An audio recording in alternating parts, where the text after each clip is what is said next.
are you today, sir? Have you ever heard of Scientology? I joined Scientology to save the planet. You are the elite. You have been chosen. This to me was life and death. I was indoctrinated to believe I was defending the underdog. We're gonna need a truck and some gasoline. But everything changed. It was becoming this torture chamber, corporal punishment, forced confessions. Who are you? Bring him in. I finally realized who it is that's really suppressing me. It's Marty. I had to get out of there. Come on, baby. She just disappeared. She's not coming back. It was a conspiracy. They had no qualms about hurting me. Call me master.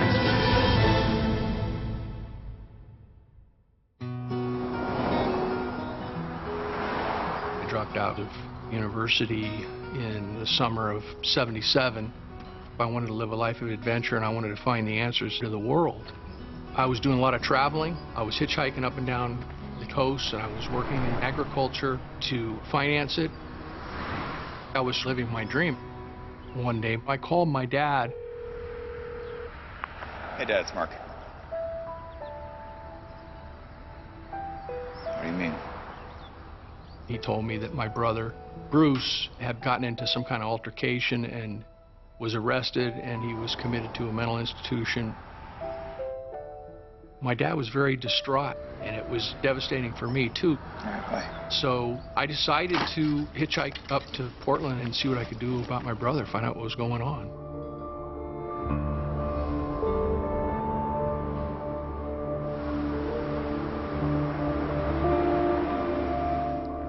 I arrived at the hospital the first time in the evening. You know, it's all dark and quiet. My brother, he's unconscious, and I tried to stir him. Bruce, wake up. I finally got him to open his eyes, and when he looked at me, it was just this hollow look. There was no even glimmer of recognition. It was kind of frightening. They had given him chemical straitjacket, drugs designed to immobilize unruly and psychotic patients. What have they done to you?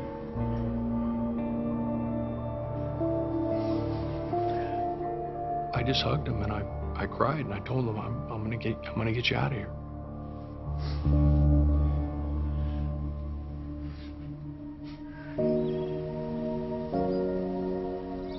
It was weeks before he came back out again. I found an apartment, and my brother came to live with me. You know, I tried to get him interested in life. When I was a young child, my mother committed suicide by jumping off the Golden Gate Bridge. When my mother died, Bruce took me under his wing and watched out for me. Now, I felt like it was my turn to look out after him.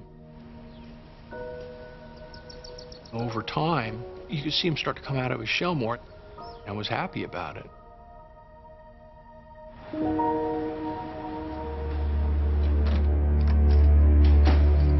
Bruce? I come back one day, and he's not there. Bruce?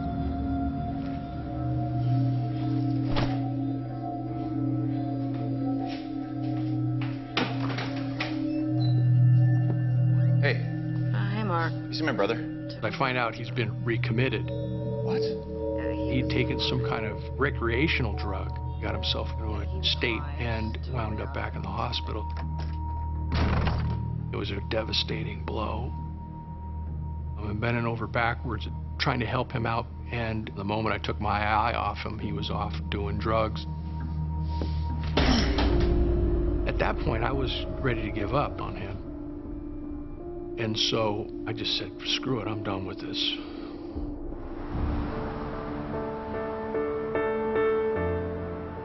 I decided I was going to go down to the bus station and go as far south as I could for 25 bucks I had. And I walked by the Scientology Center. How are you today, sir? May I stop you for just one moment? One of the street recruiters began to tell me about Scientology. I really didn't have an interest in it, but then I saw the book. It was Dianetics, the Modern Science of Mental Health, and I thought, mental health, that's exactly what I'm dealing with. It's an alternative approach to mental health. We talked back and forth, and I told him a little bit about my brother. It goes along very well with our course that we are giving at this time. He said the introduction communications course was $50, and I told him I only had 25. You know what? That's fine. I literally just ended up giving him everything I had. John, nice to meet you. Nice to meet you. But it got me into that course. And I started the next night. All right, everyone, thank you so much for coming. Let's get started with today's lesson. It was a very upbeat place. Thank you for coming. Please have a seat. All the people were of my age and had similar backgrounds. Hey, guys. Today we're going to talk about auditing. You start learning about the process of auditing, which is the central practice of Scientology. Everything revolves around it.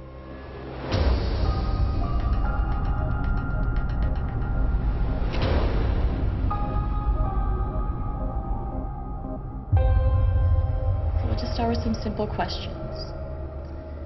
I'm going to get you to hold these. The auditor would take up a list of areas or questions to find areas of trauma. Can you tell me a bit about your mother?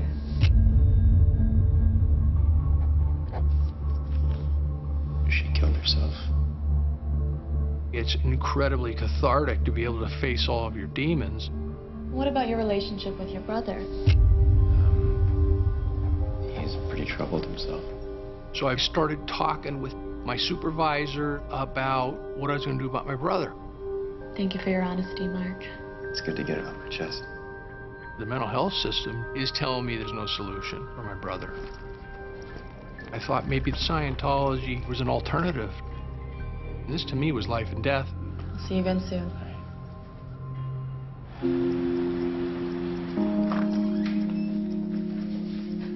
Come on, bro. He needed to be okayed by a whole panel of psychiatrists, so it was weeks before he came back out again. Yeah? When Bruce moved back with me, I was kind of encouraged. What's this? You reading it? Yeah, it's just something I was given. I go to a class about it every night. It's actually a really good read. Give it a shot. He started reading some of the Scientology books. I was actually hoping that you'd like to give auditing a try. Yeah, maybe. I took Bruce down to the Scientology Center and introduced him to the registrar. Good to see you again. Yeah, good to see you too. Thanks for coming in. My brother Bruce. Nice to meet you. And I wanted to give them their space and let the experts do their thing. Right this way. So I got a newspaper and had a cup of coffee and waited.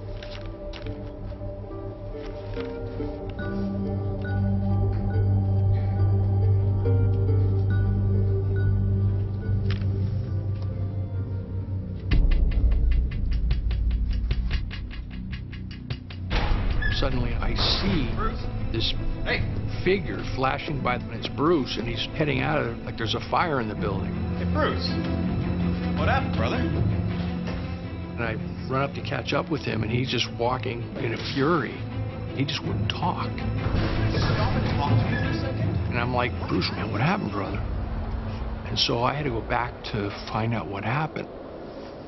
Mark.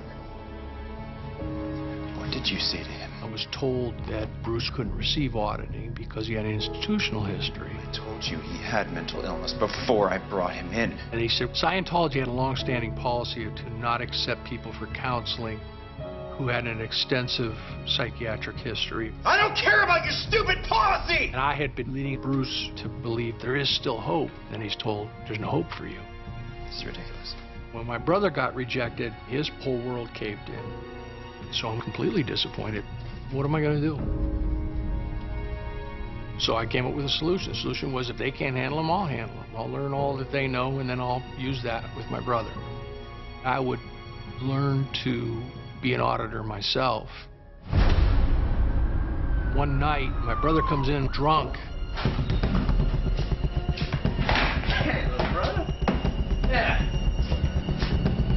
your shirt. Fighting with this guy, I don't know. I think he might have killed him or something. Tells me he thinks he might have killed a man, and I'm saying, What? I don't know. You think you might have killed somebody? No. I start inquiring about it, and the more I inquire, the more uptight he gets. I'm trying so hard to help you. I've been trying hard my whole life. You're not trying hard enough.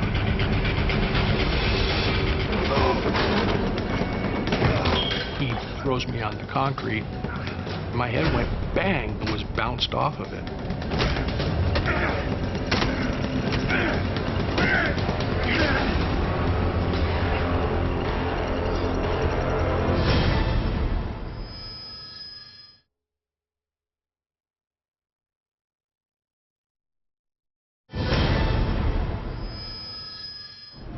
How are you today, sir?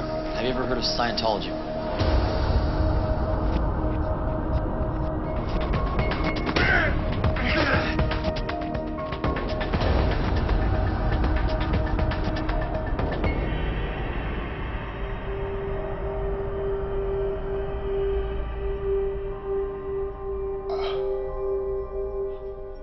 When I came out of it, I had blood coming from the back of my skull.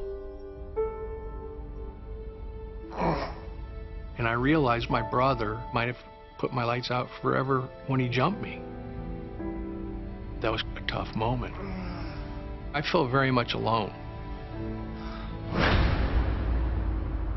I talked to my auditor about what happened. And I hate to be the one to say it, but I have to. Your brother is an extreme case. And She tells me that as long as I'm connected to him, I'm going to continue to be messed up. what might be best for you to move forward positively is to cut ties with him. I was desperate. There's nowhere else to go with my brother. I didn't know what to do. Around the same time, a Sea Organization recruiter comes to the Scientology Center.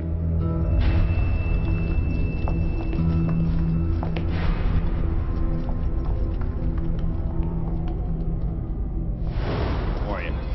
Good, thanks. How are you? Mark, before we get started, I wanted to apologize. The recruiter told me he's heard about my brother and he's very apologetic that they couldn't do anything about it.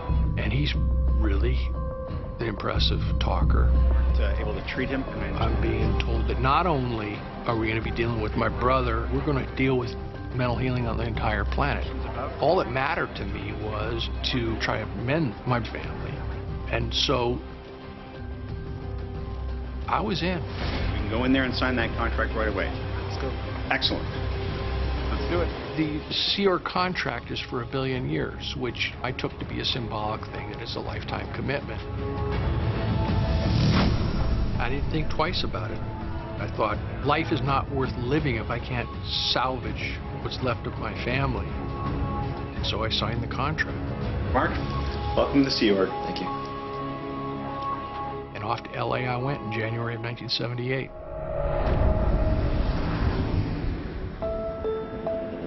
I grew up in Scientology. My mother was in the Sea Organization and worked for 80 hours a week. I very rarely saw her. I signed my first billion-year contract when I was 6. As a child, I had no concept of what does that even mean. In Scientology, and especially in the Sea Organization, they go to extreme lengths to prevent you from being able to leave.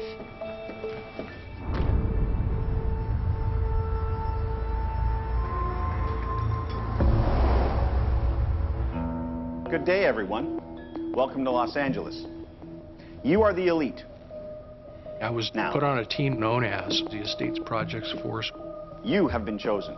The Estates Project Force is the entrance level to the Sea Organization, and what you do is you work about 5 hours a day or more, Heavy labor, manual labor, good labor. and then 5 hours a day of study, and it just reinforces all that indoctrination.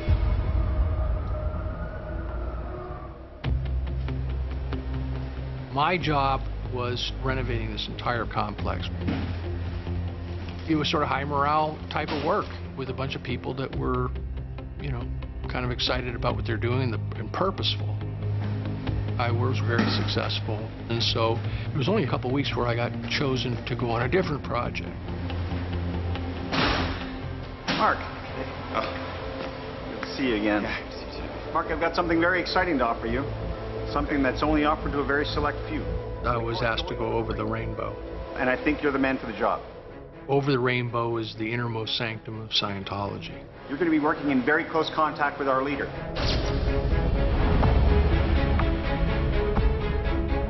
They called it Over the Rainbow because it's like this mystical, great place where the elusive Hubbard is.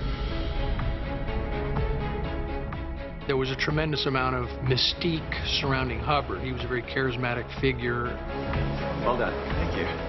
So it was a great privilege and honor to be chosen to be able to go to where L. Ron Hubbard was operating from.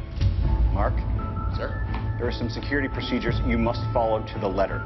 Everything into that box. When I was promoted to go over the rainbow, I was struck by the extreme security instantly. There was a lot of pressure to conform and not fail.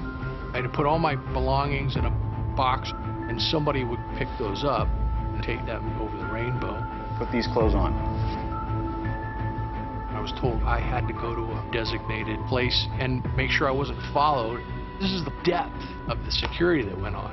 It was a secret location. I was not allowed to know where I was going. Good luck.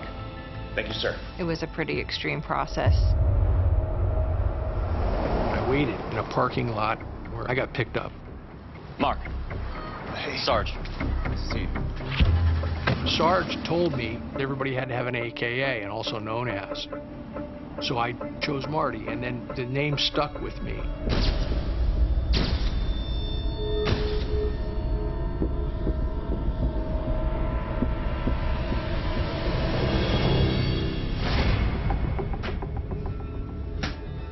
When I got there, Hubbard was not at the headquarters. So Hubbard appointed what he called messengers who had to be treated as if they were Hubbard himself. They were young kids who had grown up with him, so they were considered that they were superior to anybody else. They were sort of in the process of becoming the new top level of management. One of them was this young man, David Miscavige.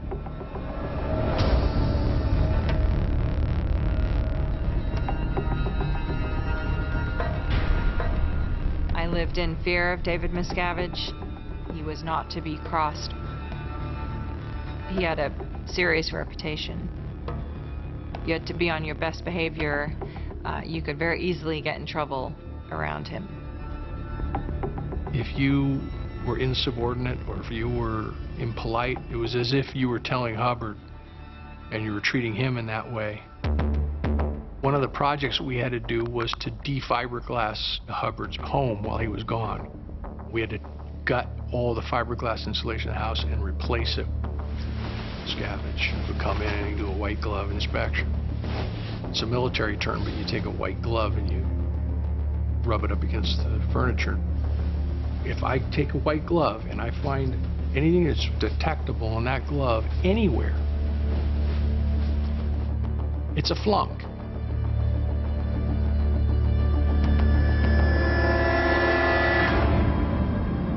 Do you think this is a joke? We were told we had to go do it again. And it's pretty clear that he was probably the most intense, driven, dedicated of all the messengers.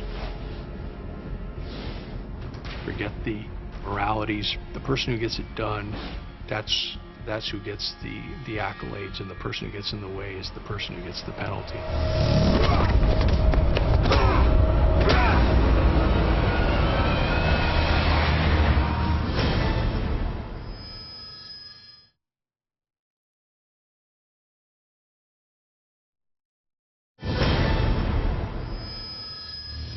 Mark, I've got something exciting for you.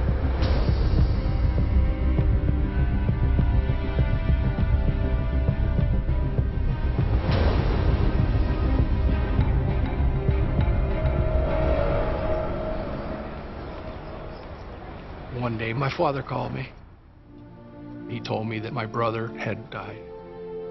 And so I went to see him. I felt a tremendous amount of compassion and grief about my brother. I was so immersed in Scientology that I spent the night and took off the next morning. Now, it wasn't just my brother's life or death that mattered to me. It was everybody's life or death.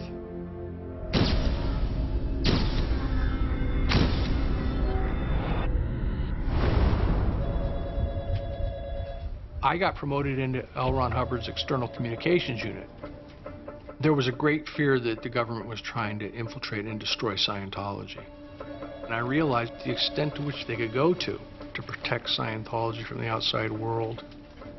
Scientology considers that government organizations, psychology, psychiatry, media are bent on destroying Scientology.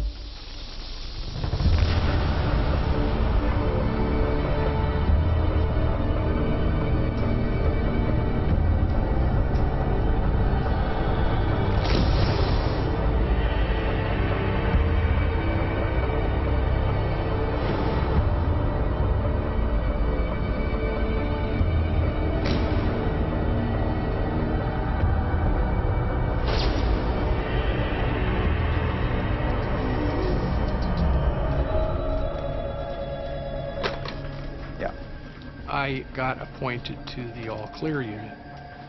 My job was to clear Hubbard's name.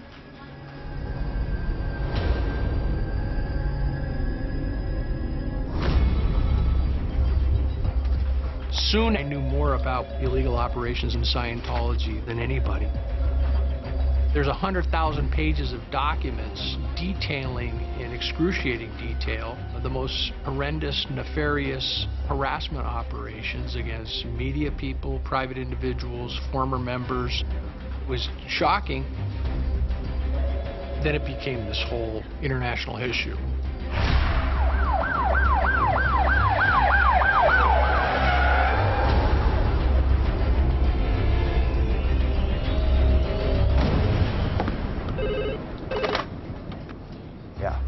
In 1983, we had received some intelligence that there might be a plan afoot to follow up the Toronto raid with raids on all the other Scientology centers in Canada. Hello. I was always engaged in putting out the fires that were the most harrowing for the church. All right, I'm on it. So I received directions from Miscavige to make sure the offices are clean.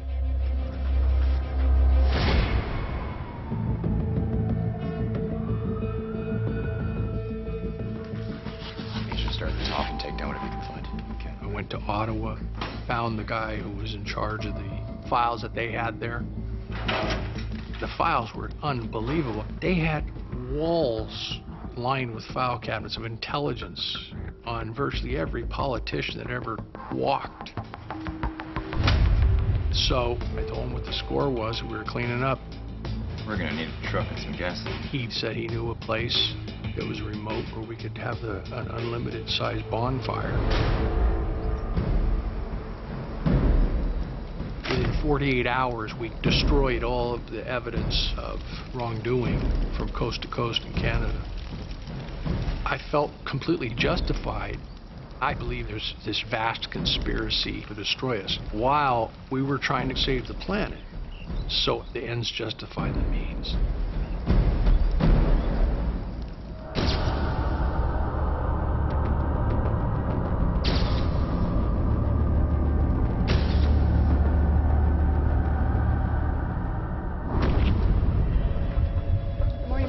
Ready for the schedule? Marty Rathbun was considered to be David Miscavige's right-hand man.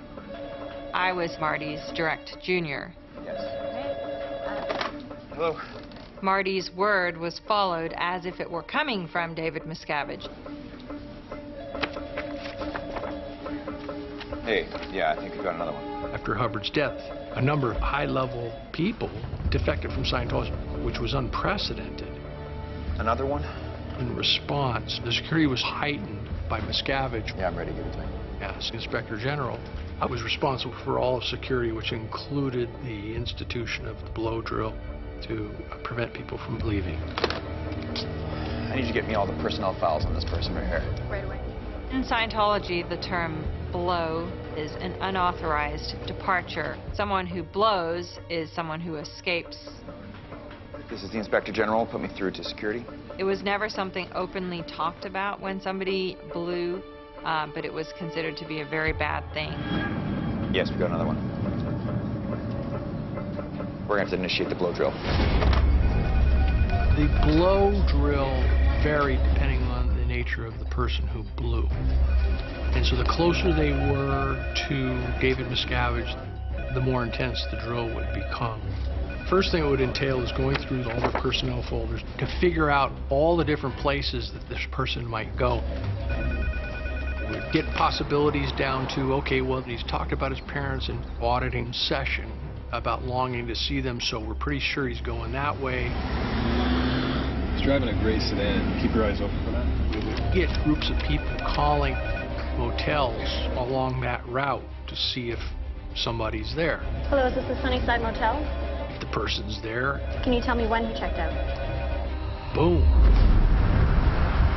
The earlier you cut them off, the more likely you are to recover them.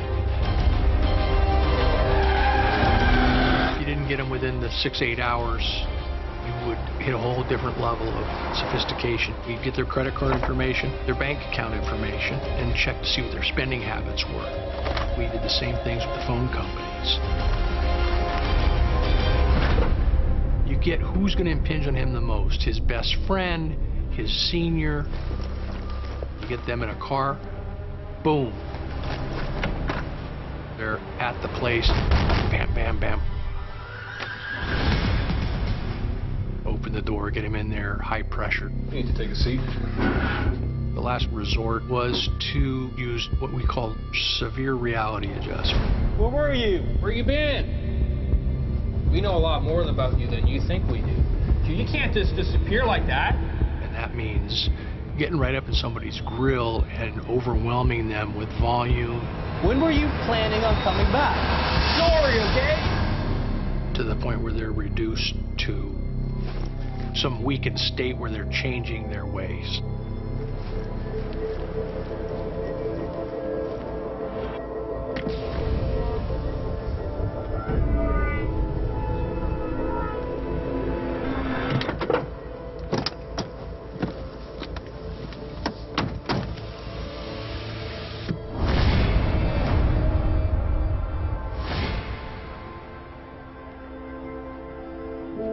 In 1993, I discovered my father was dying of cancer. I thought, I'm going to take some time off, some quality time with my dad before he dies. I had to ask for a special permission, which literally had to come from Miscavige. Are you sure he knows I'm here?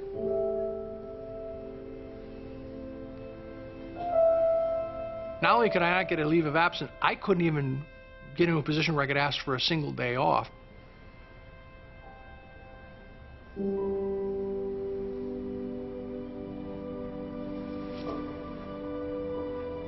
Look, is he coming out here or not?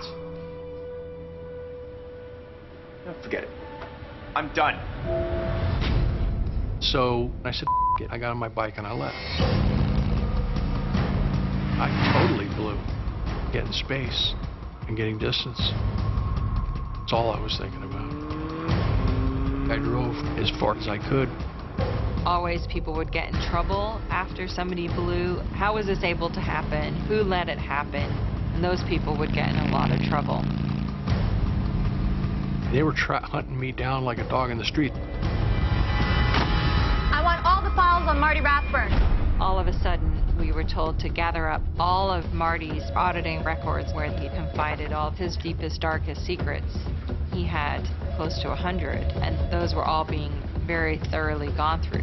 Scientology has a wealth of information on any given person. Where you went to school, who your friends were, what your relationship was, any person you ever had a sexual relationship with, any drugs you've taken. It's literally a history of your life. They were making a list of who he was close to, like who he would confide in, who he would go to. I called my dad within an hour of me leaving. Hello, Dad? Dad, are you there?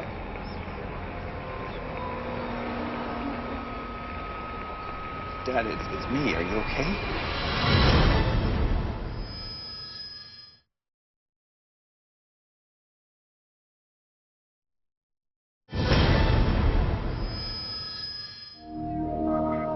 Look, is he coming out here or not? Forget it. I'm done. I'm done.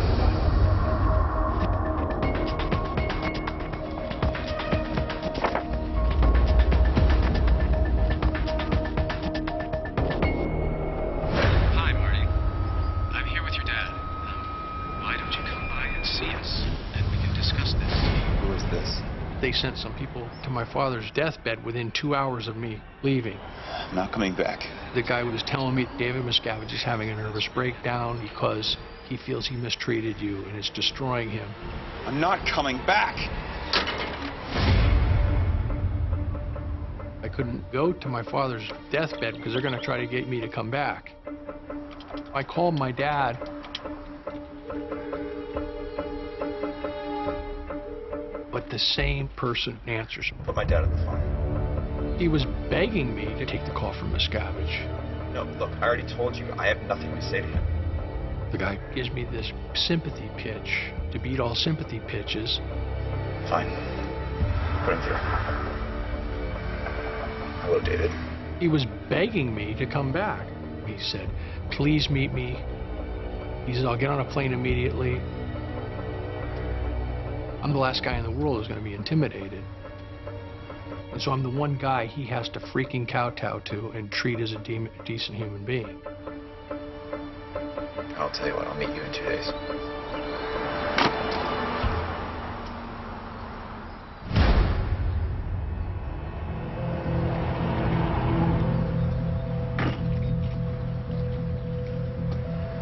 We hashed it out over many, many hours. How many times can I tell you I'm not coming back? He could have offered me $100 million. I wouldn't have taken it. It took him 6 hours to get the message, I ain't coming back. I was done, man. You don't understand. I was done. Hasta la vista. Adios. Out of there.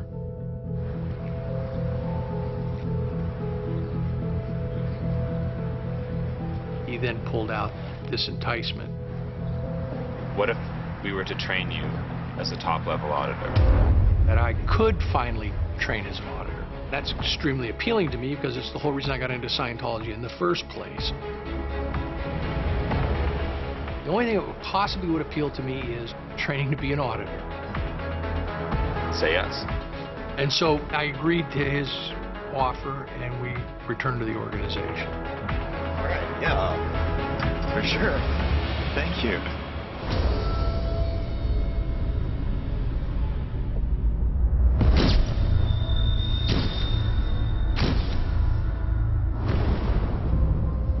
When I returned to the base, everything had changed. Miscavige put the entire base on lockdown. Every staff member was on the restricted list. They couldn't leave the base without special permission, which literally had to come from him. People were on shortened meal breaks, the pay was cut, no time off. The level of punishment and restrictions became grueling. Anybody that was in David Miscavige's bad graces was kept in a place referred to as the Hole. Marty's position was referred to as IG, the Inspector General, junior only to David Miscavige. He certainly had a very tough position because David was becoming more and more volatile. And Marty was his ultimate right-hand man. Who here would like to confess? Whoever was on the bad list would have to get up and confess just the most personal, crazy things about intentions that he had towards Miscavige.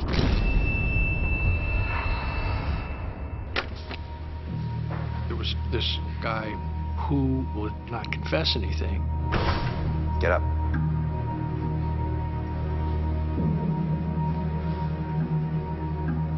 David got on me to extract a confession, but he just wouldn't talk. I know you have more to say. Stop lying to me! Tell me everything! So I had him by the lapels and I was bouncing him off the floor. He just looked at me and he said under his breath, I don't want to play this game anymore. That really impinged on me.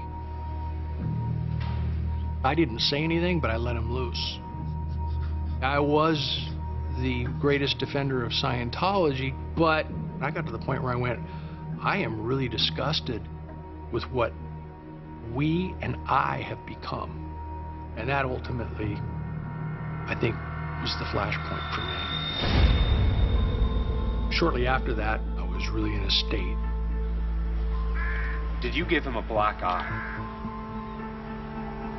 No, sir. My neck was grabbed like a vice and I was banged up against a metal wall and I kind of got dazed. I found out later I had a torn eardrum. It was that crazy. It was just a bizarre scene. Next thing I knew, I was called down to the hole.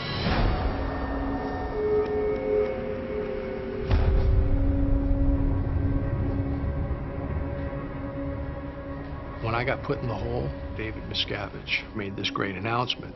After all this time, I finally realized who it is that's really suppressing me. Anybody that wanted to damage or hurt or stop Scientology in any way was what's called a suppressive person, an antisocial personality who's bent on destroying mankind. And he said, aha, I finally got it. It's Marty. And he said, there's only one new rule for the hole. If anybody listens to Marty, they're getting declared suppressive.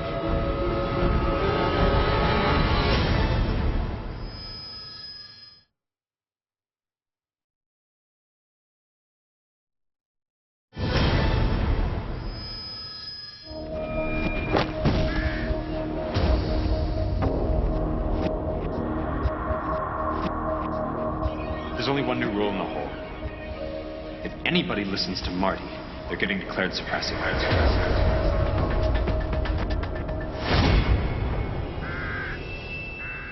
Next night, everybody in the hole gets rounded up and we all go down to this storage room. Miscavige comes in the door and sees this guy. He beats him with his fists, he elbows him with his elbows, he knees him with his knees, and when he's down on the floor, he kicks him with his feet. Stop. I saw hundreds of instances of Miscavige being physically violent with staff. I'd seen him shove, throttle, punch numerous staff members. At that moment, I went to myself, I'm either going to do something that I'm going to regret, or I'm going to remove myself from the environment so I don't do it. That was it. I had to get out of there.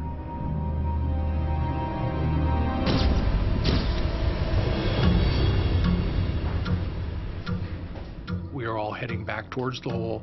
I gravitated towards the back of the line, and as everybody was moving into the hole, I slid away, went across the property furtively to locate my motorcycle. It was 300 yards from where the hole was, and I knew the property so well. I knew where people would be walking. My first inkling that something was really wrong was when I was radioed by David Miscavige's personal assistant. I'm trying to get a hold of him. I can't reach him. I'll keep trying. I had started to radio Marty, but it wouldn't go through. Marty, this is Claire. Do you read me? Marty, please come in. Go check and see if his bike's still there. Marty, this is Claire. Please come in. Go check the back gate. Marty, this is Claire. Please, do you read me? The security chief went into immediate action to start tracking down Marty. I'm about 100 feet away from the gate. There is a chain link fence and barbed wire on the top. They're also outfitted with motion detectors.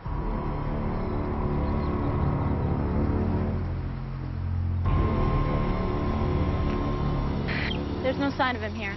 That's when the panic set in, and it was extreme panic. Like, oh my goodness.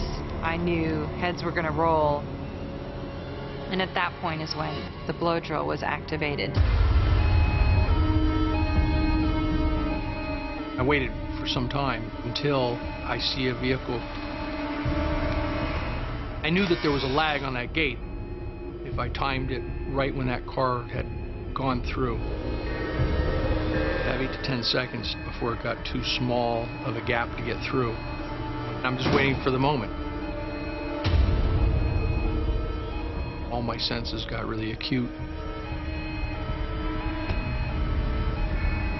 Suddenly I see a vehicle. I waited and watched.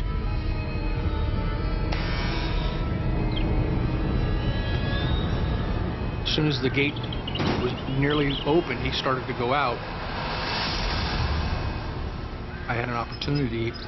Only when he was through did I punch it. And then just hit it, accelerated real fast. I only had a foot to spare on both sides of my handlebars. I got out of there. It became pretty immediately evident that he was no longer on the property. Okay, we'll discuss it then. I'll have to call you back. David considered it a security threat to him personally because Marty had witnessed Miscavige's violence. He knew how Miscavige works. I felt exhilarated. I wasn't really even thinking I was gone until I was well on my way up the coast heading towards Northern California. And it was only at that time that I breathed a sigh of relief. I've got my space.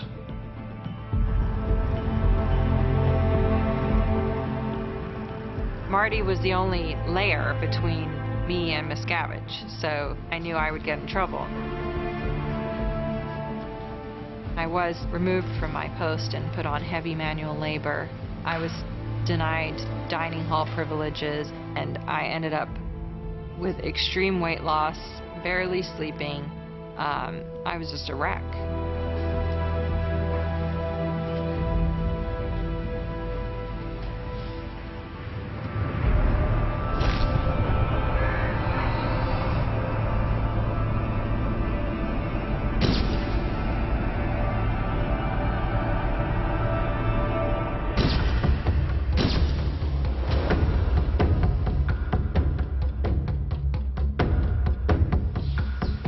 Come on, Marty. Got anything to say?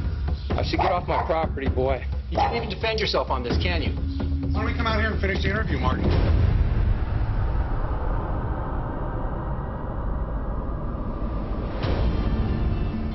I take responsibility for what I did to make the church what it is. The cult is a religious group that is so fanatic that it's created its own universe, and that's precisely what Scientology is. To get into a Scientology organization, you're literally taking your life in your hands.